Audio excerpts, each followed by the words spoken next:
ಶ್ರೀ ದತ್ತ ಭಾಗವತ. ಶಿವಂ ಶಾಂತಂ ಪ್ರಸನ್ನಂ ಓಂಕಾರಂ ಸಚ್ಚಿತ್ಸುಖ ಕೇವಲಂ ಭಕ್ತ ಮುಕ್ತಿಪ್ರದಂ ವಂದೇ ದತ್ತಾತ್ರೇಯಂ ಜಗದ್ಗುರುಂ. ಭಾಗ 2. ಮಧ್ಯಮ ಕಾಂಡ. ಶ್ರೀ ನವನಾಥ ಕಥಾಸಾರ. ಅಧ್ಯಾಯ 16. ದಾರಿಯಲ್ಲಿ ಗೋರಕ್ಷಕ ಹಾಗೂ ಮಾಣಿಕನ ಭೇಟಿ ನಂತರ ಬದ್ರಿಕೆಗೆ ಪಯಣ. ಅಲ್ಲಿಂದ ಚೌರಂಗಿಯೊಂದಿಗೆ ಕೌಡಣ್ಯಪುರಕ್ಕೆ ಹೋಗಿ ಅಲ್ಲಿ ಶಶಾಂಗರನನ್ನು ಹರಸಿ ಮತ್ತೆ ಪ್ರಯಾಗಕ್ಕೆ ಆಗಮನ. ಅಲ್ಲಿಂದ ತನ್ನ ಗುರುವಿನ ಶರೀರ ಶೋಧನೆಗಾಗಿ ಸ್ವರ್ಗದತ್ತ ಪಯಣ. ಅಲ್ಲಿ ವೀರಭದ್ರ ಹಾಗೂ ಗೋರಕ್ಷಕನ ಯುದ್ಧ. ಆ ಯುದ್ಧದಲ್ಲಿ ಗೋರಕ್ಷಕನಿಗೆ ಜಯ.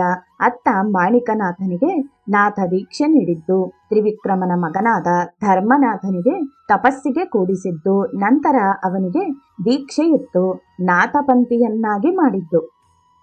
ಹಿಂದಿನ ಅಧ್ಯಾಯದಲ್ಲಿ ಹೇಳಿದಂತೆ ಇತ್ತೆ ಗೋರಕ್ಷಕನು ಪ್ರಯಾಗದಿಂದ ಹೊರಟ ಮೇಲೆ ತೀರ್ಥಾಟನೆ ಮಾಡುತ್ತಾ ಗೋದಾವರಿ ನದಿ ತೀರದ ಭಾಮಾನಗರಕ್ಕೆ ಹೋಗುವ ದಾರಿಯಲ್ಲಿ ಅವನಿಗೆ ಬಹಳವಾಗಿ ಹಸಿವೆ ಮತ್ತು ನೀರಡಿಕೆಯಾಗಲು ಆಕಸ್ಮಿಕವಾಗಿ ಅದೇ ಊರಿನ ರೈತನ ಮಗನಾದ ಮಾಣಿಕನೆಂಬ ಬಾಲಕನು ಅವನ ಕಣ್ಣಿಗೆ ಬೀಳುವನು. ಅವನು ಆಗ ತಾನೇ ತನ್ನ ಹೊಲದಲ್ಲಿ ಕಳೆ ಹೊಡೆದು ತಾನು ತಂದ ರೊಟ್ಟಿಗಂಟನ್ನು ಬಿಚ್ಚಿ ಕೈ ತೊಳೆದುಕೊಂಡು ಊಟಕ್ಕೆಂದು ಕೂಡುವನು. ಅಷ್ಟರಲ್ಲಿ ಅಲ್ಲಿಗೆ ಆಗಮಿಸಿದ ಗೋರಕ್ಷಕನು ಆದೇಶೆನ್ನಲು ಮಾಣಿಕನು ಬಾಯಿಗೆ ಹಾಕುವ ತುತ್ತನ್ನು ಕೆಳಗಿರಿಸಿದನು. ಅಲ್ಲದೆ ಅವನು ಗೋರಕ್ಷಕನನ್ನು ಕುರಿತು ನಮಿಸುತ್ತಾ, ಮಹಾತ್ಮರೇ, ತಾವು ಯಾರು, ಎಲ್ಲಿಗೆ ಸಂಚರಿಸುವಿರಿ ಅಂತ ಕೇಳಲು ಗೋರಕ್ಷಕನು, ನಾನೊಬ್ಬ ತಪಸ್ವಿಯು.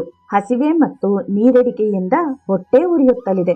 ಮೊದಲು ನಿನ್ನಲ್ಲಿ ಇದ್ದದ್ದನ್ನು ಭಿಕ್ಷೆ ಎಂದು ನೀಡು ಅಂತ ಕೇಳುವನು. ಅದಕ್ಕೆ ಅವನು ತಾನು ಊಟಕ್ಕೆಂದು ಬಡಿಸಿಕೊಂಡದ್ದನ್ನೇ ಅವನ ಮುಂದಿಟ್ಟು ತಾನು ತಂದ ನೀರಿನ ಬಿಂದಿಗೆಯೂ ಸಹ ಅವನಿಗೆ ಕೊಟ್ಟು, ಮಹಾತ್ಮರೇ, ಕೈ ತೊಳೆದುಕೊಂಡು ಸಾವಧಾನವಾಗಿ ಊಟ ಮಾಡಿರೆಂದು ಹೇಳುವರು. ನಂತರ ಗೋರಕ್ಷಕನು ತನ್ನ ಕೈಕಾಲುಗಳನ್ನು ತೊಳೆದುಕೊಂಡು ಚೆನ್ನಾಗಿ ಊಟ ಮಾಡಿ ನೀರು ಕುಡಿದು ಎದ್ದನು. ನಂತರ ಮಾಣಿಕನನ್ನು ಕುರಿತು, ಹೇ ಮಾಣಿಕನೇ, ನನ್ನ ಊಟದಿಂದ ನಾನು ತೃಪ್ತಗೊಂಡವನಾಗಿದ್ದೇನೆ. ಈಗ ನನಗೆ ಏನು ಬೇಕೋ ವರವನ್ನು ಕೇಳಿಕೋ ಎನ್ನುವನು. ಅದಕ್ಕೆ ಮಾಣಿಕನು, ಮಹಾತ್ಮರೇ, ಇನ್ನು ನಿಮ್ಮ ಮಾರ್ಗವನ್ನು ಕ್ರಮಿಸಿರಿ ಎಂದು ನುಡಿಯಲು ಗೋರಕ್ಷಕನು ಅಷ್ಟಕ್ಕೆ ಬಿಡದೆ, ಎಲೋ ಬಾಲಕನೇ, ನೀನು ನನಗೆ ಊಟ ನೀಡಿ ತೃಪ್ತಿಪಡಿಸಿದಿ. ಆದ್ದರಿಂದ ನಿನಗೆ ಏನು ಬೇಕೋ ಕೇಳಿಕೊ, ಅದನ್ನು ಈಗಲೇ ಪೂರೈಸುವೆ ಅನ್ನುವನು. ಆಗ ಮತ್ತೆ ಮಾಣಿಕನು, ಮಹಾರಾಜನೇ, ನೀನು ಭಿಕ್ಷೆಗಾಗಿ ಲೋಕದಲ್ಲಿ ಸಂಚರಿಸುವಿ ಅಂದ ಮೇಲೆ ನನಗೇನು ಕೊಡುವೆ? ಏಕೆಂದರೆ ನನಗೇನು ಬೇಕು ಅಂತ ಹೇಳು, ಅದನ್ನು ಈಗಲೇ ಪೂರೈಸುವೆ ಅಂತ ಗಡುಸಾಗಿಯೇ ನುಡಿಯುವನು. ಅದಕ್ಕೆ ಗೋರಕ್ಷಕನು ಮನದಲ್ಲೇ ಈತನನ್ನು ಉದ್ಧರಿಸಬೇಕೆಂದು ಚಿಂತಿಸಿ ಮತ್ತೆ ಅವನನ್ನು ಕುರಿತು, ಹೇ ಬಾಲಕ, ಹಾಗಾದರೆ ನೀನು ನಿನ್ನ ಮನಸ್ಸಿನಲ್ಲಿ ಏನನ್ನು ಬಯಸುವೆಯೋ ಅದನ್ನು ಮಾಡಬೇಡ ಅಂತ ಕೇಳುವನು. ಅದಕ್ಕೆ ಆ ಬಾಲಕನು ಆಯಿತೆಂದು ಪ್ರಮಾಣ ಮಾಡಿ ಗೋರಕ್ಷಕನಿಗೆ ಮಾತು ಕೊಡುವನು. ನಂತರ ಗೋರಕ್ಷಕನು ಮಾಣಿಕನಿಂದ ಮಾತು ಪಡೆದು ಮುಂದೆ ಮಾರ್ಗಸ್ಥನಾಗುವನು. ಅತ್ತ ಸೂರ್ಯಾಸ್ತವಾಗಲು ಮಾಣಿಕನು ಗಳೆ ಹೊಡೆದು ಎತ್ತುಗಳನ್ನು ಬಿಟ್ಟು ಗಳೆಯ ಸಾಮಾನುಗಳನ್ನು ತಲೆಯ ಮೇಲೆ ಹೊತ್ತುಕೊಂಡು ಇನ್ನೇನು ಮನೆಗೆ ಹೋಗಬೇಕೆಂದು ಆಲೋಚಿಸುವನು. ಆಗ ಗೋರಕ್ಷಕನ ಮಾತು ನೆನಪಾಗುವುದು. ಮನಕ್ಕೆ ತೋಚಿದ್ದನ್ನು ಮಾಡಬಾರದು ಅಂತ ನೆನಪಾಗಿ ಗಳೆಯ ಸಾಮಾನುಗಳನ್ನು ಹೊತ್ತುಕೊಂಡು ಹಾಗೆಯೇ ನಿಲ್ಲುವನು. ಸಮಯ ಉರುಳ ಹತ್ತಿತು. ದಿನಗಳು ಕಳೆಯ ಹತ್ತಿದವು. ಮನವು ತಂತಾನೆಯಾಗಿ ಭಗವಂತನ ನಾಮವನ್ನು ಉಚ್ಚರಿಸ ಹತ್ತಿತು. ಮಾಣಿಕನಿಗೆ ಗಾಳಿಯೇ ಅನ್ನ ನೀರು ಎಲ್ಲವೂ ಆಗುತ್ತದೆ. ಅವನ ಮೈ ಮೇಲಿನ ಮಾಂಸವು ಅಂಟಿ ಎಲುಬು ತೊಗಲು ಮಾತ್ರ ಉಳಿದುಕೊಂಡವು. ಇತ್ತ ಗೋರಕ್ಷಕನು ಚೌರಂಗಿನಾಥನನ್ನು ನೋಡಲು ಬದರಿಗೆ ಬಂದನು. ಅಲ್ಲಿರುವ ಶಿವನಿಗೆ ವಂದಿಸಿ ಚೌರಂಗಿನಾಥನು ತಪಸ್ಸಿಗೆ ಕುಳಿತ ಗವಿಯನ್ನು ಶೋಧಿಸಲು ಅವನ ಮೇಲೆ ಹುತ್ತವು ಬೆಳೆದಿದ್ದು ಕಂಡು ಬಂದಿತು. ಅದರೊಳಗಿಂದ ಗೋರಕ್ಷಕನು ಹೇಳಿದ ರಾಮನಾಮ ಮಂತ್ರ ಪಠಣವನ್ನು ಆಲಿಸಿದ ಗೋರಕ್ಷಕನು ಆ ಗವಿಯ ಕಲ್ಲನ್ನು ಸರಿಸಿ ಹುತ್ತದ ಮಣ್ಣನ್ನು ಬದಿಗೆ ಮಾಡಿ ಒಳಗಿರುವ ಚೌರಂಗಿ ಬಾಲಕನನ್ನು ಕೈ ಹಿಡಿದು ನಾನೇ ಗೋರಕ್ಷಕನೆಂದು ಗುರುತು ಹೇಳಿ ಹೊರಗೆ ಕರೆದುಕೊಂಡು ಬಂದನು. ಅಷ್ಟರಲ್ಲಿ ಆ ಬಾಲಕನ ಘೋರ ತಪಸ್ಸಿನಿಂದಾಗಿ ಅವನಿಗೆ ಕೈಕಾಲುಗಳು ಚಿಗುತು. ಅವನೀಗ ವಿಕಲಾಂಗದಿಂದ ಸಕಲಾಂಗಿಯಾಗಿದ್ದನು. ಆದರೆ ಅವನ ಶರೀರವು ತೀರಾ ಕ್ಷೀಣಿಸಿದ್ದನ್ನು ಕಂಡ ಗೋರಕ್ಷಕನು ಬಹಳೇ ಹಳಹಳಿಸಿದನು. ಅತ್ತ ಚಾಮುಂಡಿಯನ್ನು ಕರೆದು ಕೇಳಲು ಆಕೆಯು ದಿನಾಲು ತಾನಿಟ್ಟ ಹಣ್ಣಿನ ರಾಶಿಯನ್ನು ತೋರಿಸಿದಳು. ಹೀಗೆ ನಿರಾಹಾರಿಯಾಗಿ ಘೋರ ತಪಗೈದ ಚೌರಂಗಿ ಬಾಲಕನನ್ನು ಬಿಗಿದಪ್ಪಿದ ಗೋರಕ್ಷಕನು ಅವನಿಗೆ ನಾಥ ಪಂಥೀಯನಾಗಿ ಮಾಡಿ ಸರ್ವ ವಿದ್ಯಾಪಾರಂಗತನಾಗಿಸಿದನು. ನಂತರ ಚೌರಂಗಿನಾಥನಿಗೆ ಎಲ್ಲಾ ದೇವರನ್ನೂ ಕರೆಸಿ ಅವರಿವರಿಂದ ವರಗಳನ್ನು ದಯಪಾಲಿಸಿದನು. ತದನಂತರ ಭದ್ರಿಕೆಯನ್ನು ನಮಿಸಿ ಚೌರಂಗಿಯೊಂದಿಗೆ ಮುಂದಿನ ದಾರಿ ಕ್ರಮಿಸ ಹತ್ತಿದನು.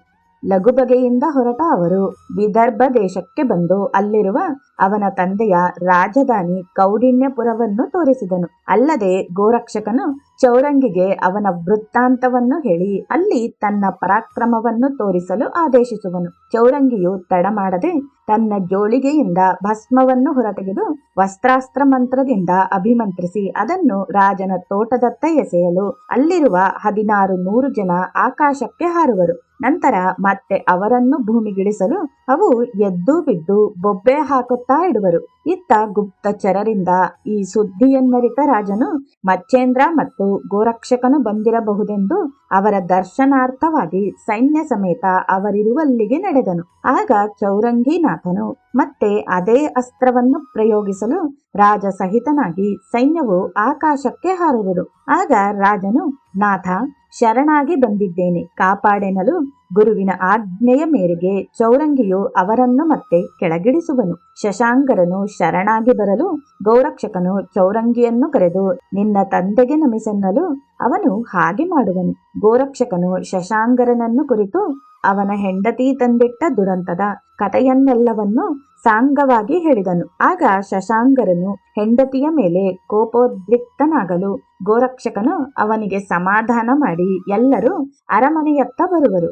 ರಾಜನು ಈ ದುಷ್ಟ ಹೆಂಡತಿಯನ್ನು ತವರಿಗೆ ಅಟ್ಟಿದನು. ಇತ್ತ ಗೋರಕ್ಷಕನು ರಾಜನಿಗೆ ತಾರುಣ್ಯನನ್ನಾಗಿ ಮಾಡಿದನು. ಅಲ್ಲಿಂದ ರಾಜನಿಗೆ ಸಮಾಧಾನವನ್ನು ಹೇಳುತ್ತಾ ನಿನ್ನ ವಂಶೋದ್ಧಾರಕ್ಕಾಗಿ ಮತ್ತೊಬ್ಬ ಹೆಂಡತಿಯನ್ನು ಮದುವೆಯಾಗೆಂದು ಹೇಳಿ ಚೌರಂಗಿಯೊಂದಿಗೆ ಅಲ್ಲಿಂದ ಹೊರಟು ಪ್ರಯಾಗಕ್ಕೆ ಬಂದು ತಲುಪಿದನು. ಈ ಹಿಂದೆ ಪ್ರಯಾಗದಲ್ಲಿರುವ ಶಿವ ದೇವಾಲಯದಲ್ಲಿನ ಮಚ್ಚೇಂದ್ರನ ಶರೀರವನ್ನು ಪೂಜಾರಿಣಿಗೆ ಕಾಯುವಂತೆ ಹೇಳಿದ ಗೋರಕ್ಷಕನು ತೀರ್ಥಾಟನೆಗೆ ಹೋಗಿದ್ದನು. ಮತ್ತೆ ಮರಳಿ ಬಂದು ಆಕೆಯನ್ನು ಕೇಳಲು ಆಕೆಯು ಧರಧರನೆ ನಡುಗುತ್ತಾ, ಮಹಾರಾಜ, ರಾಣಿಯಾದ ರೇವತಿಯು ನನಗೆ ಮರಣ ಭಯ ಉಂಟು ಮಾಡಲು ನಾನು ಆ ವಿಷಯವನ್ನು ರಾಣಿಗೆ ಮಾತ್ರ ಹೇಳಿದೆನೆನ್ನಲು ಗೋರಕ್ಷಕನು ಆ ಗವಿಯ ಬಾಗಿಲನ್ನು ತೆರೆದು ನೋಡಲು ಅಲ್ಲಿ ಗುರುವಿನ ಶರೀರವನ್ನು ಕಾಣದೆ ಗಾಬರಿಯಾಗುವನು. ಆಗ ಅವನನ್ನು ಸಮಾಧಾನ ಹೇಳಿದ ಪೂಜಾರಿಣಿಯು ಭರಭರನೆ ರಾಣಿಯ ಹತ್ತಿರ ಬಂದು, ಅಮ್ಮ, ನಾನು ನಿಮಗೆ ಹೇಳಿದಂತೆ ಇಂದಿಗೆ 12 ವರ್ಷ ಮುಗಿಯುತ್ತಾ ಬಂದು ಅಲ್ಲದೆ ಮುಂದೆ ಹೇಗೆ ಅಂತ ಕೇಳಲು ಬಂದೆ ಎನ್ನುವಳು. ಇದಕ್ಕೆ ರೇವತಿ ರಾಣಿಯು ಆಕೆಯನ್ನು ಏಕಾಂತಕ್ಕೆ ಕರೆದುಕೊಂಡು ಹೋಗಿ ನಡೆದ ಘಟನೆಯೆಲ್ಲವೂ ವಿವರವಾಗಿ ಹೇಳಿ ನೀನೀಗ ನಿಶ್ಚಿಂತಳಾಗು ಎಂದು ಅಲ್ಲಿಂದ ಕಳುಹಿಸಿಕೊಡುವಳು. ಇತ್ತ ಪೂಜಾರಿಣಿಯು ತನ್ನ ಪ್ರಾರಬ್ಧವಿದ್ದಂತಾಗಲಿ ಅಂತ ಬಗೆದು ಇದ್ದದ್ದು ಇದ್ದ ಹಾಗೆ ಗೋರಕ್ಷಕನಿಗೆ ವಿವರಿಸುವಳು. ಆಗ ಗೋರಕ್ಷಕನು ಚಿಂತಾಕ್ರಾಂತನಾಗುವನು. ಗುರು ಶರೀರಕ್ಕಾಗಿ ಚಿಂತಿಸ ಹತ್ತಿದನು. ಇನ್ನು ರೇವತಿಗೆ ಶಾಪ ಕೊಡುವುದೆಂದರೆ ಆಕೆಯು ತಾಯಿ ಸಮಾನಳೆಂದು ಯೋಚಿಸಿ ಕೊನೆಗೊಂದು ನಿರ್ಧಾರಕ್ಕೆ ಬರುವನು. ಅತ್ತ ಚೌರಂಗಿಯನ್ನು ಕರೆದು, ವತ್ಸ, ನಾನೀಗ ಶರೀರವನ್ನು ಇದೇ ಗವಿಯಲ್ಲಿಟ್ಟು ಸ್ವ ಆತ್ಮದಿಂದ ಸೂಕ್ಷ್ಮ ರೂಪ ಧರಿಸಿ ಗುರುವಿನ ಶರೀರ ಶೋಧನೆಗಾಗಿ ಹೋಗುವನು. ಏಕೆಂದರೆ ನನ್ನ ಗುರುವು ಚಿರಂಜೀವಿಯಾಗಿರುವನು. ಹಾಗಾಗಿ ಅವನ ಶರೀರಕ್ಕೆ ಎಂದೂ ನಾಶವಿಲ್ಲ. ಆದ್ದರಿಂದ ನಾನು ಹಿಂತಿರುಗಿ ಬರುವವರೆಗೆ ನನ್ನ ಶರೀರವನ್ನು ರಕ್ಷಿಸುವವನಾಗು ಅಂತ ಹೇಳಿ ತಾನು ಅದೇ ಗುಹೆಯನ್ನು ಹೊಕ್ಕು ತನ್ನ ಶರೀರದಿಂದ ಬೇರ್ಪಟ್ಟವನಾಗಿ 3 ಲೋಕದಲ್ಲಿ ಗುರುವಿನ ಶರೀರ ಶೋಧನೆಗಾಗಿ ನಡೆದನು. ಎಲ್ಲಾ ಲೋಕಗಳನ್ನು ಸಂಚರಿಸಿ ಗುರು ಶರೀರ ಶೋಧನೆ ಮಾಡಿದನು. ನಂತರ ಸ್ವರ್ಗಕ್ಕೆ ಹೋಗಿ ಸಂಚರಿಸ ಹತ್ತಿದನು. ಅಲ್ಲಿ ಶಿವಗಣದ ಚಾಮುಂಡಾ ಸಮುದಾಯದಲ್ಲಿ ತನ್ನ ಗುರುವಿನ ಶರೀರದ ಛಿದ್ರವಾದ ಭಾಗಗಳನ್ನು ಕಾಣುವನು. ಅತ್ತ ಅದೇ ಸಮಯಕ್ಕೆ ಅಲ್ಲಿಗೆ ಆಗಮಿಸಿದ ವೀರಭದ್ರನು ಶಿವಗಣವನ್ನು ಕುರಿತು ಮಚ್ಚೇಂದ್ರನ ಶರೀರವನ್ನು ಸಾವಧಾನವಾಗಿ ರಕ್ಷಿಸಿರಿ, ಏಕೆಂದರೆ ಅವನ ಶಿಷ್ಯನಾದ ಗೋರಕ್ಷಕನು ಯಾವಾಗ ಯಾವ ರೂಪದಿಂದ ಎಲ್ಲಿಗೆ ಬರುವನು ತಿಳಿಯದಾಗಿದೆ ಎಂದು ಹೇಳಲು ಇತ್ತ ಗೋರಕ್ಷಕನು ಆ ಶಬ್ದಗಳನ್ನು ಆಲಿಸುವನು. ತಕ್ಷಣವೇ ಅವನು ಅಲ್ಲಿಂದ ಹೊರಟು ತನ್ನ ಶರೀರದಲ್ಲಿ ಬಂದು ಸೇರಿ ಚೌರಂಗಿಯೊಂದಿಗೆ ನಡೆದ ಸಂಗತಿಯನ್ನು ಹೇಳಿದನು. ನಂತರ ಇಬ್ಬರೂ ಕೂಡಿಕೊಂಡು ತಕ್ಷಣವೇ ಮಚ್ಚೇಂದ್ರನ ಶರೀರವಿರುವಲ್ಲಿ ಪ್ರಕಟವಾಗುವರು. ಅಲ್ಲಿ ಶಿವಗಣದೊಂದಿಗೆ ಯುದ್ಧ ಸನ್ನದ್ಧರಾದ ಗೋರಕ್ಷಕನು ತನ್ನ ಜೋಳಿಗೆಯಿಂದ ಭಸ್ಮವನ್ನು ತೆಗೆದು ಪರ್ವತಾಸ್ತ್ರದಿಂದ ಆಕಾಶಕ್ಕೆ ಎಸೆಯಲು ಸೂರ್ಯನ ಮಾರ್ಗವು ಕಟ್ಟಾಗಲು ಅವನು ಇದೆಲ್ಲವೂ ಗೋರಕ್ಷಕನ ಕೃತ್ಯವೆಂದರಿತು ಗೋರಕ್ಷಕನಲ್ಲಿಗೆ ಬರುವನು. ಅಲ್ಲಿರುವ ಗೋರಕ್ಷಕನನ್ನು ಕುರಿತು ಕಾರಣವೇನೆಂದು ಕೇಳಲು ಗೋರಕ್ಷಕನು ನಡೆದ ವೃತ್ತಾಂತವನ್ನು ಹೇಳುವನು. ಆದರೆ ಅತ್ತ ಸೂರ್ಯನ ಮಾತಿಗೂ ಸಮ್ಮತಿಸದೆ ವೀರಭದ್ರನು ತನ್ನ ಹಳೆಯ ಸೇಡನ್ನು ತೀರಿಸಿಕೊಳ್ಳಲೆಂದು ಅಷ್ಟಭೈರವರು ಸಮಸ್ತ ಶಿವಗಣದೊಂದಿಗೆ ಯುದ್ಧವನ್ನೇ ಸಾರುವನು. ಹೀಗೆ ಸ್ವರ್ಗದಲ್ಲಿ ಗೋರಕ್ಷಕ ಹಾಗೂ ವೀರಭದ್ರನ ಸಮಸ್ತ ಸೈನ್ಯದ ನಡುವೆ ಘೋರವಾದ ಯುದ್ಧವೇ ನಡೆಯುತ್ತದೆ. ಯುದ್ಧದಲ್ಲಿ ಗೋರಕ್ಷಕನಿಂದ ವೀರಭದ್ರನು ಹತನಾಗುತ್ತಾನೆ. ಈ ಸುದ್ದಿಯನ್ನು ತಿಳಿದ ಶಂಕರನು ತಕ್ಷಣವೇ ಅಲ್ಲಿಗೆ ಧಾವಿಸಿ ಬಂದು ಗೋರಕ್ಷಕನನ್ನು ಕರೆದು, ವತ್ಸ, ವೀರಭದ್ರನು ನನ್ನ ಸುತನು. ಅವನನ್ನು ಎಬ್ಬಿಸೆನಲು ಗೋರಕ್ಷಕನು ಶಿವನನ್ನು ಕುರಿತು ನನ್ನ ಗುರುವಾದ ಮಚ್ಚೇಂದ್ರನಾಥನ ಶರೀರವನ್ನು ಕೊಡಿಸೆಂದು ಕೇಳುತ್ತಾನೆ. ಅದಕ್ಕೆ ಶಿವನು ಒಪ್ಪಲು ಗೋರಕ್ಷಕನು ಸಂಜೀವಿನಿ ಅಸ್ತ್ರದಿಂದಾಗಿ ವೀರಭದ್ರನನ್ನು ಎಬ್ಬಿಸುತ್ತಾನೆ. ಅಲ್ಲದೆ ಗತ ಪ್ರಾಣರಾಗಿ ಬಿದ್ದಿರುವ 72,24,00,000 ಶಿವಗಣಕ್ಕೆ ಜೀವ ತುಂಬಿ ಅವರಲ್ಲಿ ಚೈತನ್ಯವನ್ನುಂಟು ಮಾಡುತ್ತಾನೆ. ಆಗ ಶಿವನು ಗೋರಕ್ಷಕನನ್ನು ಅಪ್ಪಿಕೊಂಡು ವೀರಭದ್ರನನ್ನು ಕರೆದು ಪರಸ್ಪರ ಸ್ನೇಹವನ್ನುಂಟು ಮಾಡಿಸಿ ಮಚ್ಚೇಂದ್ರನ ದೇಹವನ್ನು ಗೋರಕ್ಷಕನಿಗೆ ಒಪ್ಪಿಸಿ ಅವನನ್ನು ಹರಸಿ ಭೂಲೋಕಕ್ಕೆ ಕಳುಹಿಸುತ್ತಾನೆ. ಇತ್ತ ಗುರುದೇಹವನ್ನು ಒಂದು ಮಾಡಿ ಆ ಶವವನ್ನು ಕೌಡಿಣ್ಯಪುರದ ಶಿವ ದೇವಾಲಯದ ಅದೇ ತಳಮನೆಯ ಗವಿಯಲ್ಲಿಟ್ಟ ಗೋರಕ್ಷಕನು ಅದನ್ನು ಒಳ್ಳೆಯ ರೀತಿಯಿಂದ ರಕ್ಷಿಸ ಹತ್ತಿದನು. ಹೀಗಿರಲು ಎಂದಿನಂತೆ ರಾಜ ತ್ರಿವಿಕ್ರಮನು ಶಿವ ದೇವಾಲಯಕ್ಕೆ ಹೋಗಲು ಅಲ್ಲಿ ಗೋರಕ್ಷಕನನ್ನು ಕಂಡು ಅಪ್ಪಿಕೊಂಡು ಅವನನ್ನು ಕುರಿತು ಶೀಘ್ರದಲ್ಲೇ ನನ್ನ ಸ್ವಶರೀರವನ್ನು ಬಂದು ಸೇರುವುದಾಗಿ ಹೇಳಿ ಹೋಗುವನು.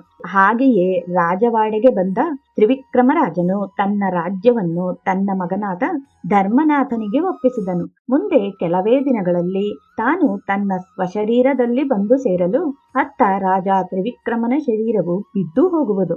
ನಂತರ ತ್ರಿವಿಕ್ರಮನ ಶರೀರಕ್ಕೆ ಅಂತ್ಯ ಸಂಸ್ಕಾರವನ್ನು ನೆರವೇರಿಸುವರು.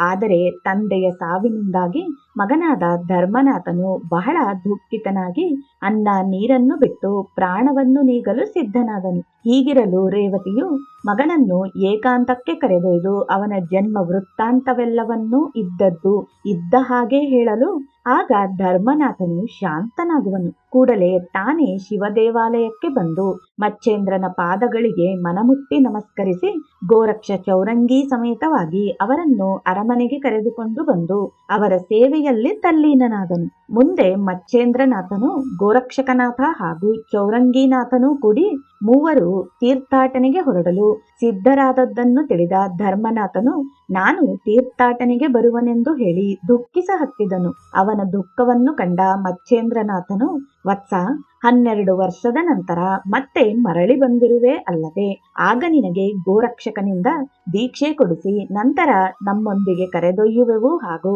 ಅಲ್ಲಿಯವರೆಗೆ ನೀನು ರಾಜವೈಭವವನ್ನು ಭೋಗಿಸುತ್ತಾ ನಿನ್ನ ತಾಯಿಯಾದ ರೇವತಿಯ ಸೇವೆಯನ್ನು ಮಾಡುವವನಾಗು ಅಂತ ಹೇಳಿ ನಂತರ ಆ ಮೂವರು ತೀರ್ಥಾಟನೆಗಾಗಿ ಮಾರ್ಗಕ್ರಮಿಸ ಹತ್ತಿದರು. ಹೀಗಿರಲು ಆ ಮೂವರು ತೀರ್ಥ ಸಂಚಾರ ಮಾಡುತ್ತಾ ಗೋದಾವರಿ ನದಿ ತೀರದಲ್ಲಿರುವ ಭಾಮಾನಗರಕ್ಕೆ ಬರುವರು. ಆ ಗ್ರಾಮದ ಹೆಸರನ್ನು ಕೇಳಿದ ಕ್ಷಣವೇ ಗೋರಕ್ಷಕನಿಗೆ ಮಾಣಿಕನೆಂಬ ಒಕ್ಕಲಿಗನ ನೆನಪಾಗಿ ಮಚ್ಚೇಂದ್ರ ಹಾಗೂ ಗೋರಕ್ಷ ಹಾಗೂ ಚೌರಂಗಿನಾಥರು ಅವನ ಹೊಲದತ್ತ ಹೋಗಿ ನೋಡಲು ಆ ಮಾಣಿಕನು 12 ವರ್ಷದಿಂದ ತಲೆಯ ಮೇಲೆ 6 ಸಾಮಾನುಗಳನ್ನು ಹೊತ್ತಿಕೊಂಡು ರಾಮನಾಮ ನುಡಿಯುತ್ತಾ ಹಾಗೆಯೇ ನಿಂತಿರುವನು. ಅವನ ತಲೆ ಕೂದಲುಗಳು ಬೆಳೆದು ನೆಲದೊಳಗೆ ಇಳಿದಿವೆ, ಉಗುರುಗಳು ಬೆಳೆದು ಸುಟ್ಟು ಕಟ್ಟಿವೆ, ಮೈಮೇಲಿನ ಮಾಂಸವೆಲ್ಲವೂ ಕರಗಿ ಕೇವಲ ಅಸ್ಥಿಪಂಜರ ಮತ್ತು ಚರ್ಮ ಮಾತ್ರ ಬೆಳೆದಿದೆ. ಅಂತ ಸ್ಥಿತಿಯನ್ನು ಕಂಡ ಆ ಮೂವರು ಅವನನ್ನು ಎಚ್ಚರಿಸಲು ಹೋದಾಗ ಅವನು ಆ ಮೂವರ ಮಾತಿಗೆಲ್ಲವೂ ವಿರುದ್ಧ ಮಾತನಾಡುತ್ತಾ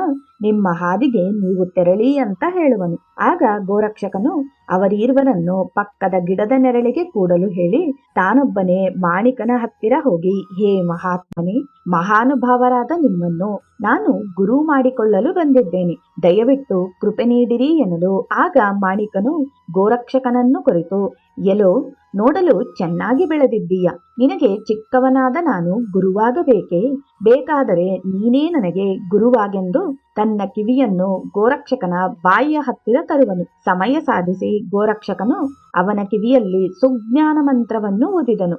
ಆಗ ಮಾಣಿಕನು ಪರಮಜ್ಞಾನಿಯಾಗಿ ಗೋರಕ್ಷಕನ ಕಾಲಿಗೆರಗಿದನು.